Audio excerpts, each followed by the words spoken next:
नाजरीन, मैं हूं बिस्मिल आफ्ताब आलम और आप देख रहे हैं उर्दू हिंदी नॉलेज चैनल। देखिए, यूपी असिस्टेंट प्रोफेसर जो 17 अप्रैल को एग्ज़ाम हुआ था, उसका पेपर हम लोग सॉल्व कर रहे थे और साथ ही साथ में आगे की स्ट्रेटेलॉजी क्या होनी चाहिए टीजीटी वालों के लिए, उस पर बात कर रहे थे। 35 क्वेश्चन हो चुके थे और बचे हुए क्वेश्चनों पर आज बात करते हैं। तो सवाल देखिए, 36 नंबर सवाल है, 70 इसमें सवालात थे।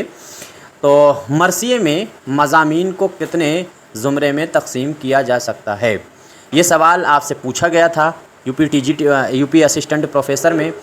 तो अब एक चीज़ आपको टीजीटी के अगर स्टूडेंट है क्या करना चाहिए, अब अगर ये सवाल बना है कि मरसिए में कितने मज़ामीन होते हैं, मज़ामीन को कितने अदवार में बांटा जा सकता है, तकसीम किया जा सकता है, तो इसी तरह से अब कसीदे की अक़साम आपको पता होनी चाहिए। साथ ही साथ में ये आपको नोट्स बना लेना चाहिए, ड्रामे के अक़साम पता होने चाहिए।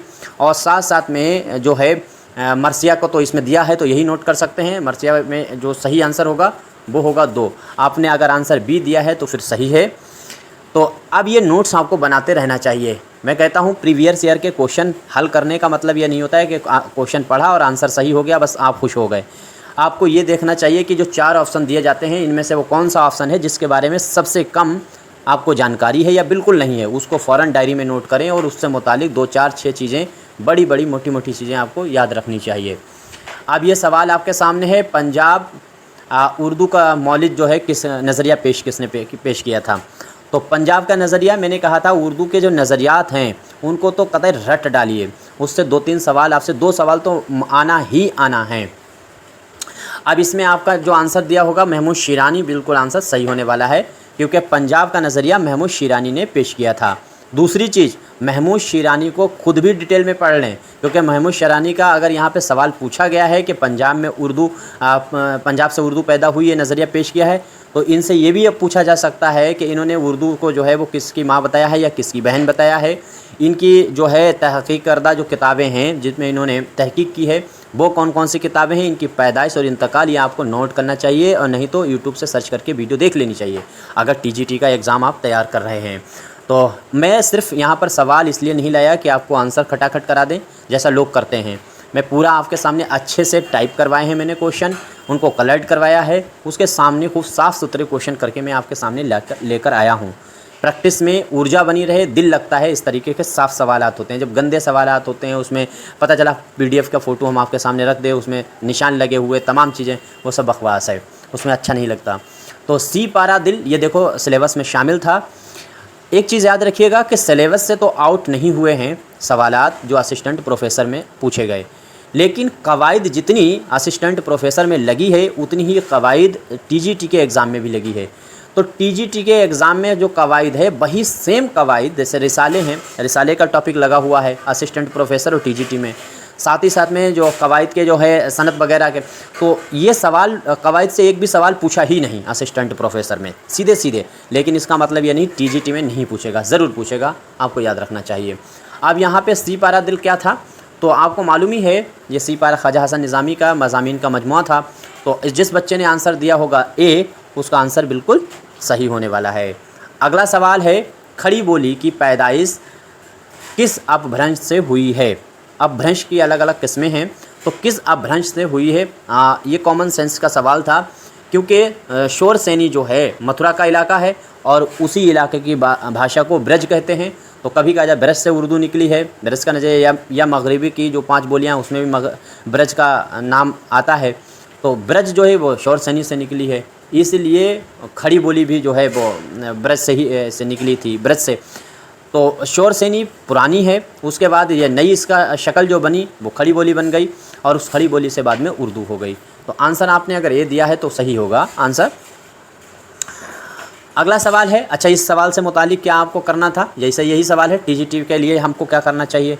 तो टीजीटी वालों को याद रखना चाहिए कि जो बोलियों की किस्में हैं शोरसेनी की कौन कौन सी हैं, इनके नाम, और बहुत ज़्यादा गहरा नहीं पढ़ना है, गहरा नहीं पूछेंगे, और जो है इनकी तादाद कितनी है, साथ साथ में जितनी बोलियाँ मगरिब की 5 हैं उन 5 की बोलियों का इलाका और 5 बोलियों के नाम, मशरिक़ की जो 3 बोलियाँ हैं उनका नाम और उनका इलाका, इतना चीज़ आपको कवर कर लें, बहुत अच्छा रहेगा पेपर। अगला सवाल है, गालिब की फ़ारसी मसनबी चराग़ देर का मंज़ूम तर्जुमा किस प्रोफेसर ने किया था। अब मान लीजिए इसका पूछा गया है आपसे टीजीटी में, अगर आप स्टूडेंट हैं तो आपको क्या करना चाहिए। सवाल, हर सवाल पे आपके दिमाग में सवाल उठना चाहिए अगर ये वीडियो देख रहे हैं कि मैं टीजीटी का स्टूडेंट हूँ तो क्या करना चाहिए। तो यहाँ पे आपको करना चाहिए, जैसे इन्होंने गालिब की चिरागे देर का तर्जुमा पूछ लिया तो ज़िक्र मीर का आपकी तर्जुमा तुमसे पूछ सकता है टीजीटी में। इस तरह से आपको याद रखना चाहिए ज़िक्र मीर का तर्जुमा किसने किया है, आपके सामने सवाल आ जाना चाहिए। और तमाम तर्जुमे ख़ास तौर से जो हुए हैं वो तर्जुमा वाला चैप्टर कम से कम 20-30 तसानीफ़ें आपको एक बार देख लेनी चाहिए। 20 तसानीफ़ कम से कम देख लेनी चाहिए ढूंढ के कि कौन सा तर्जुमा किसने किया है, किसका तर्जुमा किसने किया है। ख़ास तौर से तर्जुमे का काम जो जैसे फोर्ट विलियम कॉलेज में हुआ है वो याद रखना चाहिए। इधर शायरों में मीर का याद रखना चाहिए, ये चीज़ आपको याद रखनी चाहिए। तो ये तो सभी का सही हुआ होगा।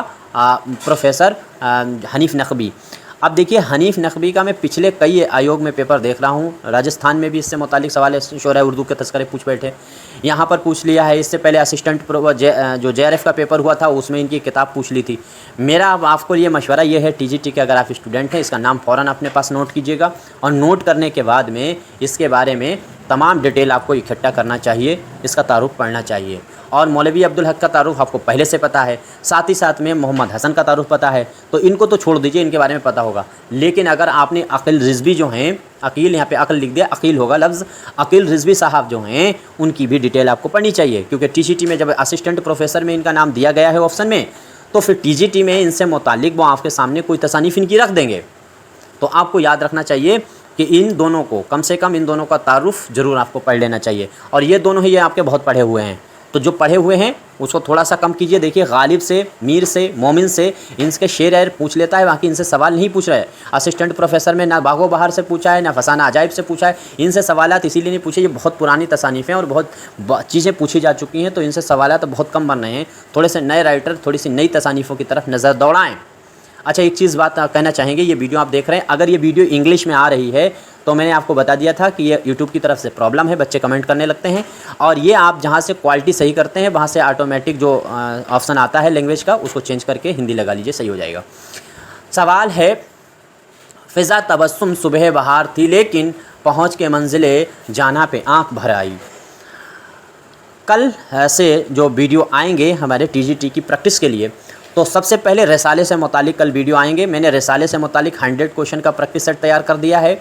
और शेर से बहुत सवालात आते हैं और सनत में, तो या तो सनत आपको मालूम होनी चाहिए, निकालना चाहिए, नहीं तो प्रीवियस ईयर के शेर कौन से शायर का कौन सा शेर है और जो सनतें हैं उससे मुतालिक 100 क्वेश्चन की मैं प्रैक्टिस करवा दूँगा।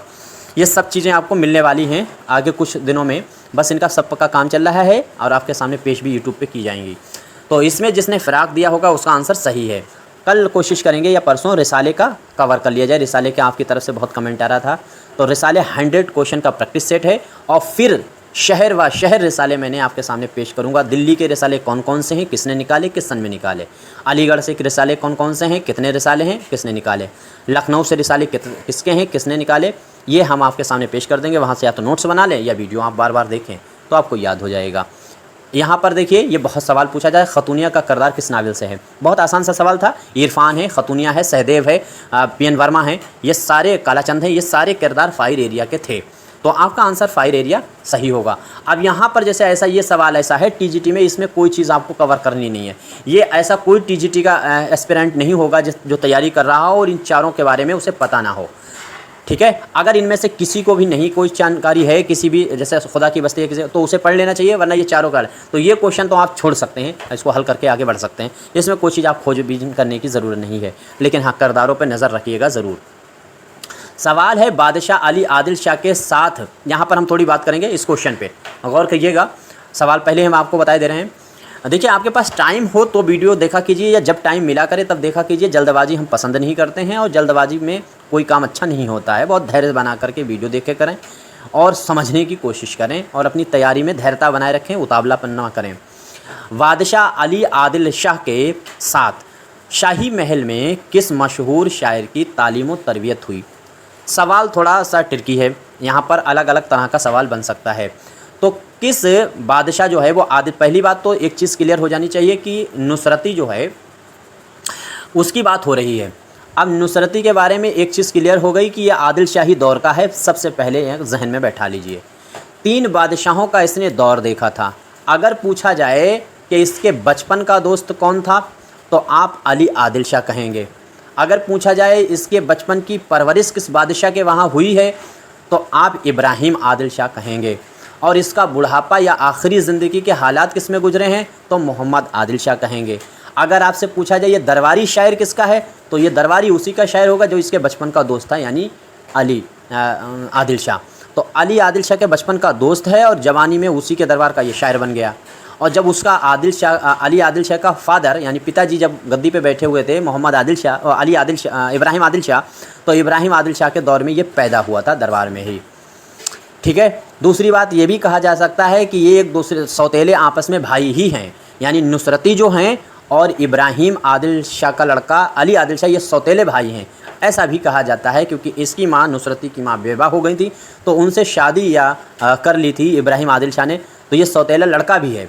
तो इस तरह का भी कॉन्टेक्ट आपको याद रखना चाहिए। अगला सवाल है, गौर कीजिएगा इस पे।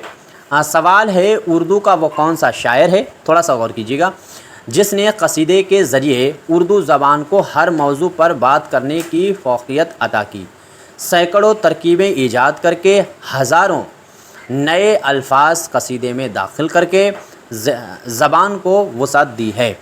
तो ज़बान को सबसे पहले चेहरे से मंसूब कराने की बात, सबसे पहले मुसद्दस की हैयत का इस्तेमाल कसीदे में, ये सारा काम जो है वो सौदा ने किया है। आंसर इसमें सही होना चाहिए सौदा। लेकिन मूड मत की बात है, कहीं आयोग कुछ और ना मान ले, लेकिन बहरहाल होना तो सौदा ही चाहिए। लेकिन वो मान गवासी को भी सकते हैं, गवासी बहरहाल इसमें गलत होगा, इसमें जो है वो सौदा ही होगा। अगला सवाल है, इनमें से किसने अखबार नवीसी और उसके फ़राइज़ के उन्वानात से मकाला लिखा है। तो अखबार नवीसी और अखबार नवीसी के फ़राइज़ पर बात करें। एक चीज़ कॉमन सेंस का भी यहाँ पे सवाल है, ये होगा सर सैयद। देखिए शिबली ने बहुत ज़्यादा अखबार से रिलेटेड कोई बात नहीं की, हाल ही की भी वही हालत है, इन्होंने रिसाले निकाले हैं, इस तरीके की बात नहीं की। आज़ाद ने एक रिसाला निकाला ज़रूर है, लेकिन सबसे ज़्यादा रिसाले से मुताल्लिक़ जो काम करने का काम किया है और उस पर ज़ोर दिया है, उसके अंदर खूबियाँ पैदा करने की जो बात कही है वो सर सैयद ने। तो आंसर इसमें होना चाहिए डी, जिसने दिया सही है। सवाल है उर्दू का ताल्लुक़ बराह रास्त किस ज़बान से है। तो उर्दू का बराह रास्त ताल्लुक़, ये आसान बहुत सवाल है। उसकी वजह है कि कभी कभी ऐसा होता है कि क्वेश्चन इस तरह के हो जाते हैं कि जिससे आंसर ढूंढने में बड़ी आसानी हो जाती है। यहाँ पर ऐसा ही कुछ किया गया है। आंसर आपका होगा हिंद यूरोपी। और इसी अगर सवाल को मैं बनाता, जैसे मेरे प्रैक्टिस सेट आते हैं तो आपने देखा होगा थोड़ा बहुत ट्रिकी हो जाते हैं। अगर यहाँ पर मैं इस सवाल को बनाता तो यूँ कह देता कि हिंद यूरोपी होगा, ऑप्शन में देना चाहिए था। साथ साथ में जो है उर्दू का बराह रास्त ताल्लुक़ जो है वो हिंद यूरोपी के साथ साथ में जो हिंद आर्याई का भी नाम देना चाहिए था। और साथ में जो है जो बोलियाँ हैं उनमें से खड़ी बोली और साथ साथ में पेशाची या फिर जो है शौर सैनी का नाम देना चाहिए था। वहीं पर सवाल जो है बच्चे के लिए घूमने लगता दिमाग में, लेकिन ये आंसर बहुत आसान था। अगला सवाल है, सुबह आया जानिबे मशरिक़ नज़र, थोड़ा सा गौर कीजिए। सुबह आया जानिबे मशरिक़ नज़र, एक निगार आतिश रुख पर खुला। तो इस शेर में आपको इल्मे बयान, देखिए हमने क्या कहा, क्वेश्चन में भी आंसर पकड़ने की कोशिश कर सकते हैं। इस शेर में इल्मे बयान का कौन सा वस्फ़ इस्तेमाल हुआ है। अब एक चीज़ मैंने चीख के कहा और कई बार प्रैक्टिस भी कराया है, इल्मे बयान वाला लफ्ज़ यहाँ पर लगा दिया। अब आपको मालूम था कि इल्मे बयान में 4 चीज़ें होती हैं, इस तशबीह होती है, इस्तिआरा होता है, मजाज़ मुरस्सल होता है और किनाया होता है। देखने लगिए, क्या तजनीस हो सकता है? बिल्कुल नहीं, क्योंकि वो उसमें ही नहीं है। सबसे पहले बात वो इल्मे बयान में नहीं है। एक चीज़ इसको ऐसे ही हटा सकते हैं। मजाज़ मुरस्सल में क्या होता है, जहाँ पर जुज से कुल की मुराद ली जाए, छोटे से चीज़ से ढेर की मुराद ली जाती है, तो वो होता है। जैसे मैंने इसको कई बताया, इसको हिंदी में कहते हैं यादृच्छिकरण। इसका मतलब ये होता है जैसे हम भगोने वगैरह में चावल बनाते हैं घर में, निस्बाई आप औरतें जितनी हैं वो तो सभी अच्छे से जानते होंगे। तो चावल हम लोग एक उठा करके देखते हैं और उसको उंगली से फोड़ के देखते हैं कि पका है या नहीं पका है। एक चावल देखते हैं, अगर वो पका होता है तो क्या कहा जाता है कि हाँ हो गए, उतार लीजिए। और अगर वो नहीं हुआ है तो ये कहा जाता है कि चावल अभी नहीं हुए हैं। चेक कितने किए थे तुमने? भगोने में बहुत सारे चावल हैं, सिर्फ एक चावल चेक किया, लेकिन उससे जुज़ को चेक किया और कुल की मुराद ले ली, सभी की मुराद ले ली कि हाँ हुए या नहीं हुए। बस यही नज़रिया जब शायरी में बयान होता है तो वो होता है मजाज़ मुरस्सल। ठीक है, इस कॉन्सेप्ट को अपने दिमाग में रखिएगा। किनाया मतलब इशारे में बात है। ऐसी कौन सी बात है जो इसमें इशारे में की जा रही है? कोई ऐसी बात नहीं है जो इशारे में की जा रही हो जिसको आप इशारे में समझ आ रहे हैं। इशारे की बात की जा रही हो, इशारे की ज़बान इस्तेमाल की जा रही हो, ऐसा नहीं। जैसे हाँ, हूँ, इस तरीके के अल्फाज अगर इस्तेमाल होते हैं, हाँ है, हूँ है, तो वो इस किनाया की पकड़ हो जाती। इसमें आपका आंसर सही होने वाला है तशबिया। तो तशबिया की मुराद मतलब एक चीज़ की किसी दूसरे चीज़ के बराबर बताई जाती है। तो यहाँ पर सुबह की जानिब मशरिक़ से जो सूरज निकलता है वो भी लाल होता है, और यहाँ पर चेहरा भी महबूब का जो है वो रुख जो है वो लाल कहा गया है। तो सूरज की लालिमा को चेहरे की लालिमा से तशबीह दी गई है। तशबीह से मुतालिक हम आपके सामने प्रैक्टिस करा देंगे पूरी। तशबीह नहीं मतलब तमाम सनत के। अब दिल्ली कॉलेज का सन में क़याम क्या है, तो ये तो आपको मालूम ही है, और इसमें आंसर कोई मतलब सोचने की बात ही नहीं थी, 1825 ही था। लेकिन अब आपको टीजीटी के स्टूडेंट हैं तो करना क्या चाहिए, आपको उस्मानिया का क़याम याद रख लेना चाहिए। आपको साथ ही साथ में जो दिल्ली कॉलेज है उसके क़याम का बात कर लेना चाहिए, जो मदरसतुल उलूम है उसके क़याम की बात होनी चाहिए, अंजुमन पंजाब लाहौर की फ़िक्स डेट आपको मालूम होनी चाहिए, लाहौर कॉलेज के फ़िक्स डेट आपको मालूम होने चाहिए, कोलकाता कॉलेज की फ़िक्स डेट आपको मालूम होनी चाहिए। ये इतनी तसानीफ़, इतनी चीज़ें आपको कवर कर लेनी चाहिए अगर टीजीटी के स्टूडेंट हैं। क्योंकि ज़रूरी थोड़ी है कि दिल्ली कॉलेज तुम यहाँ पूछा गया और आपसे भी दिल्ली कॉलेज पूछ ले, आपसे कहीं पूछ लिया गया जो है अलीगढ़ गजट पूछ लिया किस सन में कायम हुआ, तो फिर या वर्नाकुलर ट्रांसलेशन सोसाइटी पूछ लेगा कब कायम हुई, तो आपको वो कवर करना चाहिए। और अगर ये सारी चीज़ें आपको चाहिए या पढ़नी है तो आप मेरे पीछे के वीडियो देख सकते हैं, वहाँ ये सब प्रैक्टिस मैंने कराई हुई हैं, ऑलरेडी आपको ये सब चीज़ मैं पढ़ा चुका हूँ डिटेल में, तो वहाँ से आप कवर कर सकते हैं। बाकी जो हमारे प्रैक्टिस सेट आने वाली है, प्रैक्टिस सेट 4-5 दिन में, तो वो आप ले लीजिएगा, उससे आपको ये सारी चीज़ें वहाँ पर मिल जाएंगी। आप PDF दे देंगे या तो फिर किताब नुमा आपके सामने आ जाएगा। अगला सवाल है दावा और दलील के साथ। दावा और दलील में देखिए, दावा तो इस बात का किया गया है, दावा और दलील में पढ़ लीजिएगा। और दावा और दलील में यहाँ देखिए, दावा पहले किया गया है कि प्रेमचंद एक अहद साज अफसाना निगार हैं। बिल्कुल हैं, इसमें आंसर ये वाला तो सही होना चाहिए, यानी दावा सही है, अहद साज अफसाना निगार तो हैं। दलील देखिए, क्योंकि उन्होंने समाजी और रोमानी अफसाने लिखे हैं। क्या समाज और रोमान पर ही अफसाने उन्होंने लिखे, इस वजह से वो अफसाना निगार हैं? अहद साज या और भी खूबियां हैं इसलिए अहद साज हैं? ये सवाल अपने आप से कीजिएगा तो यहाँ पर जवाब मिल जाएगा। क्योंकि मतलब एक लफ्ज़ लगा दिया, क्योंकि सिर्फ, जहाँ पे सिर्फ लग जाता है तो वो आंसर गलत ही हो जाता है। सिर्फ हो, केवल जैसे लफ्ज़ अगर आ जाते हैं तो वो सवाल आंसर गलत ही हो जाता है। क्योंकि उसने समाजी और रोमानी अफसाने लिखे हैं, तो समाज और रोमान के अफसाने लिखने की वजह से अदब साज नहीं है, बल्कि उन्होंने समाज के हर तबके के मसले उठाए हैं, जद्दोजहद की तारीख़ को उठाया है, उन्होंने मुफलिसी के मौजू को उठाया है, रोमान को भी उठाया है, ऊंच नीच की शादियां जो है, जात पात के मसले को उठाया है, तमाम चीज़ें उठाई हैं। तब इसी वजह से वो एक अहद साज अफसाना निगार थे। तो दावा सही होगा और दलील गलत होगी। इस तरह का सवाल अगर आता है तो आपको ऐसे ही करना है। आंसर आपका डी सही होना चाहिए कि दावा सही है मगर दलील गलत है। इस तरह के सवाल लेकिन क्या मान लेता है आयोग, ये आयोग पे डिपेंड करेगा। ये सवाल जो है वो किसी किताब में तो मिलते नहीं हैं, लेकिन सवाल ऐसे ही ये हल किए जाते हैं। अब ये सवाल देखिए है, शबिस्तान सुरूर में किसकी फरमाइश पर अलिफ लैला को मुख्तसर करके पेश किया गया है? तो शबिस्तान सुरूर जो लिखी गई है वो लिखी गई वाजिद अली शाह की फरमाइश पे थी। देखिए क्या मानता है आयोग, वाजिद अली शाह की फरमाइश पे लिखी गई है, और असद अली जो थे उनकी फरमाइश पे इन्होंने वो लिख दी थी, क्या कहते हैं, फसान अजाइब। लेकिन ये जो दास्तान जब लिखी जा रही थी तो इसी के अंदर किस्सा जो है लैला मजनू का मुख्तसर किस्सा भी बयान किया गया है, और मेरे ख्याल से वो किस्सा की बात कर रहे हैं। अगर उसी सिर्फ पर्टिकुलर किस्से की बात कर रहे हैं तो आंसर सही होगा मुंशी शिव नारायण। मुंशी शिव नारायण ने उस किस्से को पसंद किया था, मुंशी शिव नारायण ने उस किस्से को ऐड करने की बात कही। लेकिन शबिस्तान सुरूर अगर किताब पूछी जाएगी तो फिर वाजिद अली शाह वाला आंसर सही होगा। अब देखिए कितना कन्फ्यूज़न सवाल है, या तो डायरेक्ट पूछते कि शबिस्तान सुरूर का किसने फरमाइश की है, या फिर डायरेक्ट ये पूछना चाहिए कि सुरूर से फरमाइश जो है वो अलिफ लैला की किसने की थी, मुख्तसर किस्से की फरमाइश, तो आंसर क्लियर हो जाता। बड़ा कन्फ्यूज़न में डाल दिया है सवाल किस तरह से हैंडल किया जाएगा। मैंने फ़िलहाल शिव नारायण ही लगाया था। अगला सवाल है, इनमें से कौन सी किताब रिसाला सौगात बेंगलोर में किस्तवार शाया हुई है? तो ये भी चीज़ आपको याद रखना है कि किस्तवार, जैसे फसाना अजाइब किस्तवार कहाँ कब शाया हो, किस में शाया हुआ है, या तो नसूबी किस्तवार शाया हुआ है। इस तरह की जब किताब का मुताला करें, जो भी किताब आप पढ़ रहे हो, तो उस चीज़ के क्वेश्चनों पर गौर करें, क्योंकि इस तरह के सवाल बन रहे हैं। यहाँ पर तो खैर आलम जो है अख्तरुल ईमान का जो खुद नबिस्त है इसाबात ख़राबे में, वो आंसर सही हो जाएगा। अगला सवाल है दर्जा झेल में से कौन सी मसनबी दाग की है। तो दाग की है, तो ये तो बहुत आसान सा सवाल था, फरियाद दाग। अब यादगार दाग के नाम से की और भी कई मसनवियाँ हैं जो दाग ने लिखी हैं, वो आपको फ़ौरन नोट कर लेना चाहिए, या आपको करना चाहिए। ये ऐसे नोट्स बनाते चले जाना चाहिए, सिर्फ हल करके बैठ नहीं जाना है।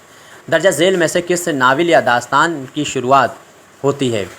हमको भी क्या क्या मज़े की दास्तानें याद थीं, लेकिन अब तमहीद ज़िक्र दर्दो मातम हो गईं। अब ये नावल की जो शुरुआत होती है उसको पूछ लिया है उमराव जान। ये उमराव जान जो है वो सबसे पहले इसी को बात से ही अपनी बात शुरू करती है कहना। उमराव जान, मैंने कहा था कि उमराव जान के जो 25 उन्वान हैं और 25 के 25 भी हर शेर से उन्वान शुरू होते हैं। तो सबसे पहले किसमें जैसे है इसमें लफ्ज़ मैंने आपके सामने रखा था पहचानने के लिए कि सबसे पहले वाले नासिक का इस्तेमाल हो तो पहले वाले उन्वान का, पहले वाला जो अदवार है उसकी शुरुआत होती है। शेर में नासिक का लफ्ज़ आ जाए या सयाद का ज़िक्र आ जाए तो दूसरा हो जाएगा। इस तरह से आपको ये चीज़ें याद रखनी चाहिए। जैसे इम्तहान का आ जाएगा 5वां है, तब जो है अल्तफ़ात की बात अगर लफ्ज़ आ जाएगा शेर में तो वो 6ठे शेर की है। इस तरह से चोर दिल की बात अगर कर दी जाए तो 7वें का हो जाएगा। इस तरह से एक एक लफ्ज़ याद कर लेना चाहिए। 13 शेरों को तो कम से कम याद ही कर लेना चाहिए। पता चला 5वां उन्वान पूछ लिया, एक बार पूछ चुके हैं वो 5वां उन्वान।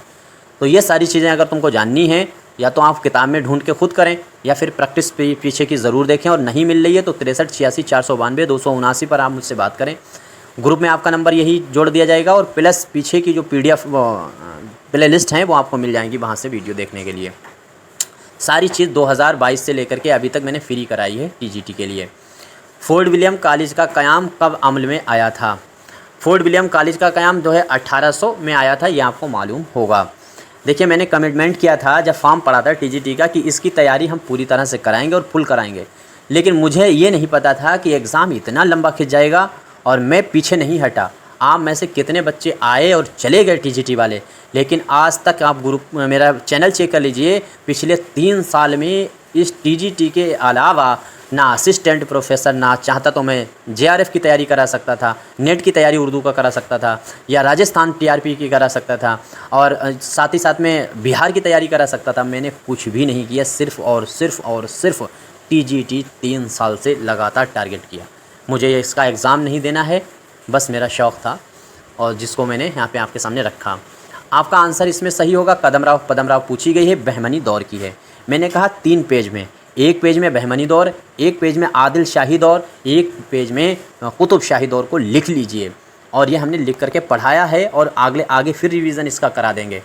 और इसमें किस दौर में कौन कौन से बादशाह हैं और उस बादशाह में कौन कौन से शायर थे, ऐसे इसको नोट कीजिएगा। खाली दौर नहीं, अब अगर दौर पूछ ले, डायरेक्ट पूछ ले गवासी किस दौर का शायर था तो आप फटाक से बता देंगे कुतुब शाही दौर का था। लेकिन पूछा जाए गवासी कुतुब शाही किस बादशाह के दौर का था तो बादशाह बताना कठिन पड़ जाएगा, तो मुश्किल सवालात बना सकता है। इसलिए आप इन तीनों के तीन पेज में लिख लीजिए और तीनों में बादशाह का नाम लिख करके उस बादशाह के अहद में कौन कौन शायर हैं उनका नाम ज़रूर नोट कीजिएगा। ऐसे नोट्स मेरे पास हैं, हम रिवीजन करा देंगे। अगला सवाल है साहिल और समंदर। देखिए साहिल और समंदर बहुत आसान था सवाल था, एहतिशाम का है, लेकिन TGT के आप स्टूडेंट हैं तो पढ़ लेना चाहिए। 6 अदवार हैं, 1954 में आया है ये, और एहतिशाम ने 1952 से इसको सफ़र को शुरू किया था। ये सारी चीज़ें आपको याद होनी चाहिए। सफ़रनामे का अलग से वीडियो आपके सामने पेश करेंगे, प्रैक्टिस करवाएंगे 100 क्वेश्चन की। अगला सवाल है कुर्रतुल ऐन हैदर का पहला नावल। देखिए मैंने कई बार कहा है कि पहली तसनीफ़ आखिरी तसनीफ़, पहली तसनीफ़ आखिरी तसनीफ़ हर राइटर की, मान लीजिए आपने सबको बहुत पढ़ा है, हर किसी को पढ़ा है और इतना पढ़ा है, मैं बिल्कुल छोटी सी बात आपसे पूछने आप जो है कन्फ्यूज़ कर जाएंगे। जैसे मान लीजिए आपने मिर्ज़ा हादी रुस्बा को पढ़ा है और हमने पूछ लिया कि मिर्ज़ा हादी रुस्बा का आखिरी नावल बता दीजिए कौन सा है, अगर पेपर में दे दिया गया तो आपके लिए कितना टफ हो जाएगा। और हादी मिर्ज़ा रुस्बा के बारे में आपको सब कुछ पता है और ये पहले ही पूछ लिया सबसे पहली तसनीफ़ उनकी बता दीजिए कौन सी है, तो इतनी ये टफ हो जाएगा और है रोज़ का पढ़ा हुआ। तो इस तरह से नोट्स TGT के अगर स्टूडेंट हैं तो आपको हर हाल में पहली और आखिरी तसनीफ़ और दोनों सन, पहली वाली तसनीफ़ का और आखिरी वाली तसनीफ़ का, हर राइटर जितना चाहे जो भी बुक हो उसमें से जितने राइटर हैं उतने का ही लिख लीजिए, ज़्यादा नहीं, 15-20 का लिख लीजिए, बस उतने में आपका काम चल जाएगा। अगला सवाल देखिए, तो इसमें मेरे भी सनम खाने थे, सफ़ीना गमे दिल, आग का दरिया, इस तरीके से पूरा क्रम याद होना चाहिए, लेकिन पहला तो याद ही रहे। नसीरुद्दीन हाशमी ने उर्दू बताई है, आपको मालूम ही है, दक्कन से बताई थी, और ये नज़रिया हम इस पर पहले ऊपर बात कर चुके हैं, इसलिए छोड़ो इसे। आगे देखो, बाबुल जन्नत और तज़हीक रोज़गार, ये कसीदे हैं, और कसीदे किसके हैं, तो सौदा के हैं। उन्वानाती कसीदे लिखने का काम जो है वो सौदा ने ही किया। बाकी जो भी कसीदे जिन्होंने लिखे हैं वो उन्वान के से नहीं लिखे, नाम टॉपिक वाइज नहीं लिखे हैं, बस उन्होंने बस कसीदा लिख दिया और पहला मिसरा ले लिया गया कि फ़लाना कसीदा किसका है, ज़ह निशात कीजिए उसे तहरीर। ये कसीदे का नाम नहीं है, ये कसीदे की शुरुआत है, पहला मिसरा रख दिया, उसका नाम बन गया। ठीक है। हुआ जब कुफ्र साबित है वो तमगाए सुलेमानी, ये उसका नाम नहीं है, ये पहला मिसरा दे दिया है, पहला मिसरा उठा लिया और उस कसीदे का नाम बन गया। लेकिन बाकायदा कसीदों के नाम जैसे बाबुल जन्नत, तज़हीक रोज़गार, शहर आसोब, इस तरीके के जो कसीदों का नाम रखने का काम किया है वो सौदा ने किया। तो सौदा जो है आपको बताना है। अच्छा देखिए, हम एक सवाल आपसे पूछते हैं, देखें वो बच्चा कौन है जो बताएगा कि शहर आसोब नाम जो है, शहर आसोब का मौजिद कौन है। शहर आसोब लिखने का काम सबसे पहले किसने किया, वो मौजिद कौन माना जाता है। दूसरा सवाल ये है कि शहर आसोब के नाम की नज़्म किसने लिखी है। ये 2 सवाल कमेंट कर बताने की कोशिश कीजिए। ग्रुप में भी ये सवाल ज़रूर शेयर कीजिएगा, कोई बच्चा अगर देख रहा है। मुल्ला वज़ी की मसनवी किस सन में आई है। अब देखिए, ये कन्फ्यूज़न का सवाल था, इसमें आपने एक चीज़ क्लियर देखी होगी, क्लियर ही नहीं करा है कि कौन सी तस्नीफ मुल्ला वज़ी की, सबरस, सबरस है या कुतुब मुश्तरी है, या और उसने जो दीगर तसानीफ़ें लिखी हैं जो उससे मुंसलिक की जाती हैं, तो इसमें कौन सी है।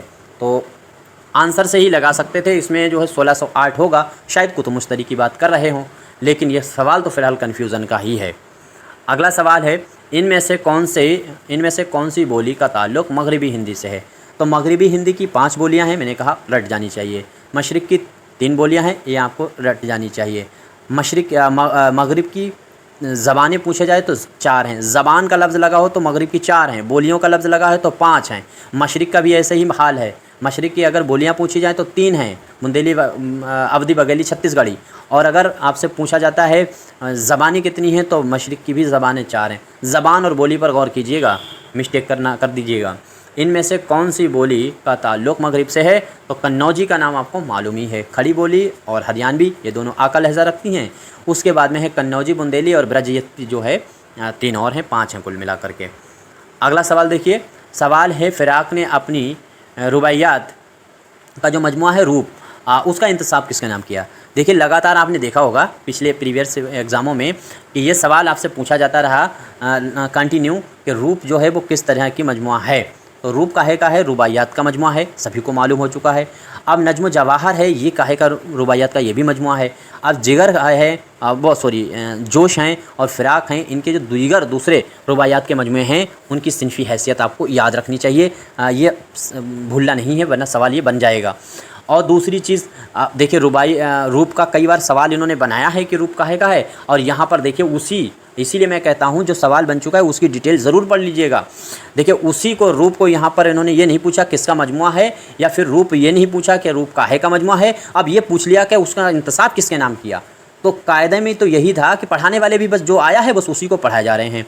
ये ज़्यादातर ऐसे ही टीचर कर रहे हैं, यूट्यूबर तो यही कर रहे हैं, और तुम भी उसमें लग गए भेड़ चाल। अब जब उन्होंने रूप कई बार पूछा था तो रूप की डिटेल पढ़ लेना आपकी ज़िम्मेदारी है, आपका आंसर सही होना चाहिए। जोश मलियावादी, ठीक है।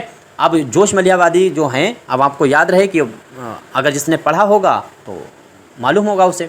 इनमें से कौन सा अफसाना मंटू का नहीं है।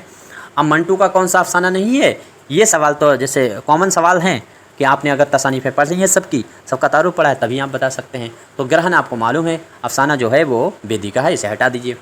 आगे देखिए, आबरू की उर्फियत, मैंने चीख करके कहा है, प्रैक्टिस में खूब करवाया है, और प्रैक्टिस जो सेट आने वाला है उसमें भी इसको मैंने इंक्लूड किया है कि आबरू हैं, शाकिर नाजी हैं, मजमून हैं और साथ साथ में हातिम हैं। इनके असल नाम और इनकी उर्फियतों पर गौर कीजिएगा। और यहाँ देखिए, आबरू की उर्फियत पूछ ली तो शाह मुबारक आपका आंसर सही होना चाहिए, आंसर आपका सी सही हुआ। आगे मगरिबी हिंदी की बोलियाँ पूछ ली गई हैं, कितनी हैं, तो बहुत आसान सा सवाल था, 5 बोलियां हैं, 5 के नाम अभी मैंने ऊपर बताए थे। अब ये सवाल देखिए, सवाल है जिस हालत को हम सुकून से ताबीर करते हैं, थोड़ा गौर कीजिएगा, जिस हालत को, इस तरह का सवाल कैसे हैंडल करना है। हम आपको हमारा तरीक़ा ये है पढ़ाने का कि हम ये चाहते हैं कि अगर सवाल आपके सामने बग़ैर पढ़ा हुआ भी आ जाए जो हमने पढ़ा ही नहीं है तो हम हैंडल उसे कैसे करें, उसे हम उस सही आंसर तक कैसे पता चले जाएं। और देखिए मज़ेदार बात कि 70 क्वेश्चनों में 2-3 क्वेश्चन तो ऐसे थे जो कतई ईजी थे, वो हमने गलत किए हैं, और बाकी जो हमको सवाल नहीं भी 2-3 सवाल आ पा रहे थे, याद आ रहे, और उनको मैंने सही कर दिया। तो वो ही चीज़ मैं आपको बता रहा हूँ, ये आपको एक फ़न सीखना है प्रैक्टिस लगाते टाइम। तो जिस हालत को हम सुकून से ताबीर करते हैं, अगर चाहें तो मौत से भी ताबीर कर सकते हैं। यहाँ तो बड़ी आसान सी बात है। अगला देखिए, मौज जब तक मुजतरब जिंदा है, आसूदा हुई तो मादवून हुई है। अब यहाँ से आपको एक चीज़ पकड़नी है, यह इबारत किस मजमून की हो सकती है, कहाँ से ली गई है, किस किताब से। आपके सामने आंसर देखिए, आंसर आपको दिख रहे हैं निरंगे ख्याल, आंसर आपको सिपारा दिल दिख रहा है, आंसर आपको दिख रहा है गुबारे खातिर, आंसर आपको दिख रहा है संगो खिश्त। 2-3 तरीक़े हम आपको बताते हैं इस क्वेश्चन को पकड़ने का। देखिए, एक तरीक़ा तो ये था कि निरंगे ख्याल इंशाइयों का मजमुआ है, तो उसमें से अगर दिया जाता तो इंशाई का नाम दिया जाता। यहाँ पर मजमुआ टोटली दिया गया है, तो इस तरह से भी ये आंसर होने की चांसेस नहीं थे।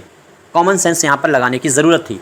सी पारा दिल भी मज़ामीन का ही मजमुआ है ख्वाजा हसन निज़ामी का, और बहुत सारे उसमें भी मज़ामीन हैं, तो ये दोनों की कंडीशन एक जैसी हो गई आंसरों की। तीसरी कंडीशन आपके सामने ये है कि संगो खिश्त, ये भी इंशाइयों का मजमुआ है मज़ाहिया कन्हैया लाल कपूर का। तो ये तीन तो सेम एक ही जैसी कॉपी कर रहे हैं, एक ही चीज़ को दलील हैं। उम्मीद करता हूँ इस बात समझ में आ रही है हम क्या कहना चाह रहे हैं। अब यहाँ पर आंसर आपके सामने बचा था खुबारे खातिर। एक तरीक़ा ये था इस आंसर तक पकड़ने का, हमारा पढ़ा हुआ नहीं है तब भी। दूसरा आंसर तक पकड़ने का, डायरेक्ट जाने का तरीका एक ये था कि आपने सुना होगा मौलाना अबुल कलाम आज़ाद की नस्र ऐसी नस्र है कि अगर कुरान उतरता तो मौलाना अबुल कलाम आज़ाद की ज़बान या और उनकी नस्र में उतरता। यह बात आपने सुनी होगी, तो ये बात आपके जहन में होनी चाहिए थी। ये अगर बात आपके जहन में है तब भी आंसर तक पहुंच जाएंगे, क्योंकि ये नस्र पर गौर कीजिए। ये यहाँ से नस्र देखिए, यहाँ के लफ्ज़ों पर पकड़ने की कोशिश कीजिए कि ये लफ्ज़ किसी दास्तान या किसी मजमून या मज़ाहिया के तो हैं नहीं, ना तो मज़ाहिया के ये हो सकते हैं, और ये तमाम जो हैं ये मज़ाहिया ही थे, मज़ाहिया नहीं थे, ये दो तो मज़ाहिया ही थे, और ये वाला जो है वो मज़ाहिया नहीं है। तो यहाँ से आपको ये पकड़ना था कि इन लफ्ज़ों से भी पकड़ में आ रहा था कि ये गुबारे ख़ातिर में जो मुश्किल नस्र होती है उसका इस्तेमाल अबुल कलाम आज़ाद करते थे, और ये काम गुबारे ख़ातिर में किया गया होगा। दूसरी चीज़ इसमें एक चीज़ और भी आपको मिल रही है कि इसमें एक तरह से आज़ादी की बात कर रही है, जो नफ्सियाती ग़ुलामी है उसके ख़िलाफ़ आवाज़ उठाने की बात इस तहरीर में की जा रही है। और गुबारे ख़ातिर हमेशा क़ैद खाने में लिखी गई, तो एक तरीक़ा ये भी था गुबारे ख़ातिर को पकड़ लेने का। बहरहाल ये सारी चीज़ें आपको सीखनी चाहिए। मैं इसीलिए पेपर को हल कराने मतलब टाइम लेता हूँ, लेकिन कोशिश ये करता हूँ कि अच्छा तरीके से आप तक बात हो पाए मेरी। मसनबी गुलज़ार नसीम को पहली बार मुरत्तिब करने का काम किसने किया? अब ये भी एक काम बहुत आसान था, मैंने कहा पकड़ने का। यहाँ पर एक लफ्ज़ पकड़िएगा, मुरत्तिब।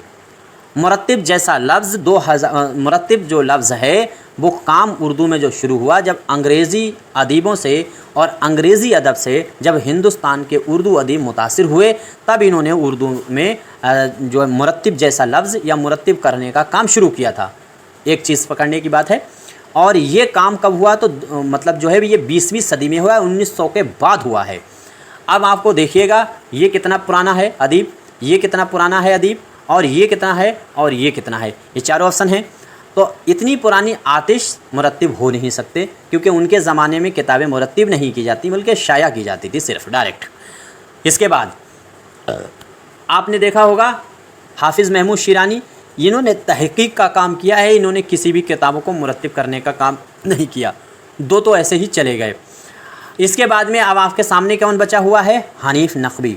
अब हनीफ़ नक़वी और चकवस्त में खेल था कि चकवस्त हैं कि हनीफ़ नक़वी हैं।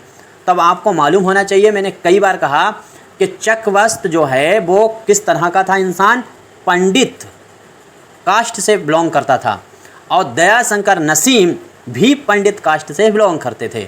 इसलिए ये अपनी ज़ात की तरफ और उसको अपनी ख़ानदानी या अपनी हुक्मरानी समझते थे। पंडितों की पंडित हुक्मरानी समझने का नज़रिया था। तासुबी मिजाज का आदमी है जिसका नाम है चकवस्त।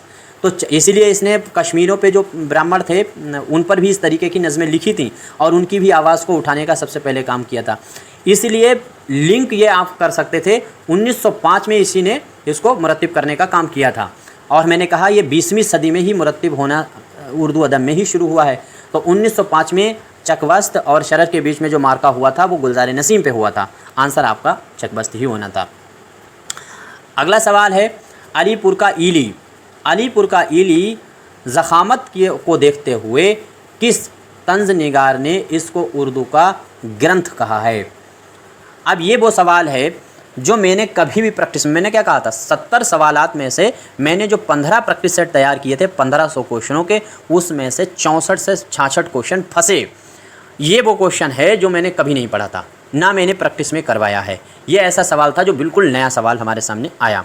अब इसमें आंसर कौन सा सही होता है खुदा जाने, लेकिन मैंने जब आंसर अपने नज़रिए से लगाया है वो नज़रिया लगाया है मुजतबा हुसैन। उसकी वजह मुजतबा हुसैन वाहिद ऐसे यहाँ पर जितने हैं उनमें और उर्दू अदब में सिर्फ़ और सिर्फ मुजतबा हुसैन ही ऐसे अदीब हैं, मज़ाह निगार हैं, जिन्होंने मज़ाह लिखने में पद्म भूषण और पद्म श्री जैसे अवार्ड जीते हैं। ये काम किसी ने नहीं किया और मज़ाह में ही इन्होंने PhD की हुई है और मज़ाह में जो PhD की है उसमें कई चीज़ों के हवालात इन्होंने दिए हैं। तो शायद मैंने कहा अलीपुर के ईली की ज़खामत को ग्रंथ की बात मुजतबा हुसैन ने कही हो। बाकी इसमें आंसर सही क्या होता है इसकी दलील मेरे पास नहीं है। हकीकतन में आंसर कौन सा सही होगा ये मुझे नहीं पता है। आप में से किसी को पता है तो कमेंट कीजिए, आपके लिए कमेंट बॉक्स खुला हुआ है। अगला सवाल है कि सफ़रनामा मुसाफिर की डायरी किसकी तसनीफ़ है। तो सफ़रनामा मुसाफिर की डायरी, इनमें से तो चारों आंसर गलत हैं। देखिए सफ़रनामा मुसाफिर की डायरी ख्वाजा अहमद अब्बास का है और या फिर इब्ने इंशा का है। तो यहाँ पर ना तो इब्ने इंशा का नाम दिया है और ना ही यहाँ पर नाम दिया है ख्वाजा अब्बास का।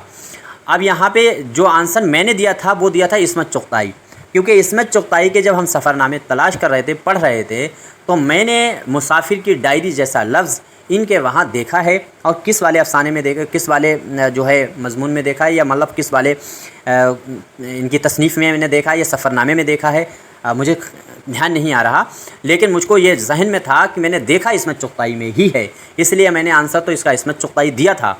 अब आयोग बताएगा कि ये क्वेश्चन डिलीट कर दिया जाएगा या फिर सही आंसर कौन सा है। अगर सही आंसर जो दिया जाएगा उसको तहकीक की जाएगी। ऐसे किस पे आप तहकीक करेंगे? तो जो भी होगा मेरे ख़्याल से देखो ये तो हो नहीं सकता, मैं और साथ में क़ुर्रतुल ऐन हैदर ने भी ऐसा नहीं लिखा है। इनमें से दो में से हो सकता है, इसके बारे में मैंने पढ़ा ही नहीं है और ना इसके बारे में कुछ ज़्यादा जानकारी मिल पा रही है। मैंने ढूंढने की कोशिश की है, लेकिन मुसाफिर की डायरी देखें या तो इसका मेरे ख़्याल से ये क्वेश्चन डिलीट ही किया जाएगा। इसके बाद में इनमें से किस शायर को मसनवी जो है उसका सरताज कहा गया है। मसनवी वो बतानी है जो मसनवियों की सरताज कही जाती है। तो सरताज मसनवी पूछी जा गई है तो आपको याद रखना है सहरुल बयान को तमाम मसनवियों का सरताज कहा गया है, प्लस अगर शायरों में पूछा जाए तो मीर तकी मीर को कहा गया है। बस यहीं तक क्वेश्चन थे। पिछली वीडियो में मैंने करा दिए थे बचे हुए और इस वीडियो में बचे हुए क्वेश्चनों को करा दिया है।